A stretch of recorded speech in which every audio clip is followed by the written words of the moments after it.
Hey all, Peter Zeihan here, coming to you from New York. There's the World Trade Center, and I couldn't think of a better place to discuss the recession that's about to hit us.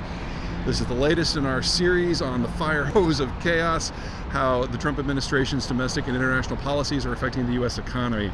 If you were looking to avoid a recession, I'm afraid that ship has sailed. Like, it literally sailed out of China about 3 weeks ago. I'm recording this on the 29th of April. And back on the first week, we had tariffs that kicked into China that rapidly ratcheted up to 145%, and that basically turned into a trade embargo, and ships just stopped sailing. And at first it was just a few, and by now more ships have been canceled by a factor of 2 than what happened in the darkest days of COVID. The last of the pre-tariff vessels will dock in Los Angeles on or about May 5. About 2 weeks later, the last will hit Houston, about a week after that here in New York. And at that point, the inventory that's in the country is all we've got to work with, and we will see goods shortages of almost every kind within a month. There's also not much of a chance of changing policy to avoid this at this point, because even if the Trump administration were to climb down completely, and even if everyone in China were able to go back to work the next second, you still wouldn't see loadings within a month, and then it's another month for it to cross the ocean. We'd already be talking about sometime in September or October. And that's just one piece of the equation. We also have weakness everywhere else. The Trump administration says it wants to increase deficit spending by $1 trillion. That's going to raise capital costs. That won't be compensated by the DOGE cuts.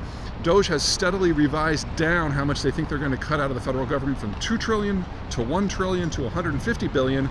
And the most recent data suggests that cutting that $150 billion actually cost $130 billion, because a lot of the jobs that were let go were people that were actually essential workers that Congress mandates. And so they've had to be rehired on a contract basis, which costs more. That's before you consider what's going on in the housing sector, where we're seeing consumer confidence at its lowest since the financial crisis back in 2007.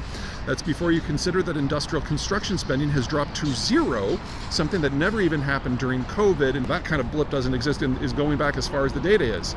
The issue is we've had roughly 100 different tariff policies in 2 months, and no one knows what the rules of the game are. And we have had no effort by the Trump administration to put in place an industrial policy to actually encourage manufacturing construction. And so it's just withered on the vine from lack of confidence. Also, we have significantly slower economic growth in places like Michigan and Indiana already from the car tariffs that are already in place. And if the Trump administration does what it says it's planning on doing on May 2, those car tariffs expand to cover car parts, which will trigger a manufacturing recession in roughly 25 states.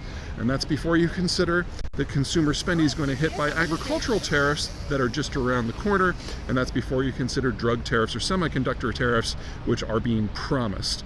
Basically, we're looking at a secular slowdown in economic growth in almost every sector at the same time. Almost none of it has to do with economic fundamentals. It all has to do with policy. And even if we got a complete policy change today, we're going to have several months before we recover from this just by unwinding things. And perhaps the darkest point of this is that some version of this was probably going to happen anyway.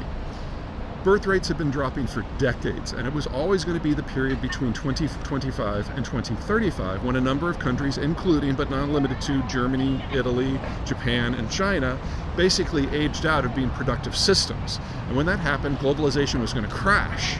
But the tariffs are making it crash now harder, and in a way that is causing a lot of heartbreak for Americans. That wasn't necessary. What does the other side of this look like? Don't know.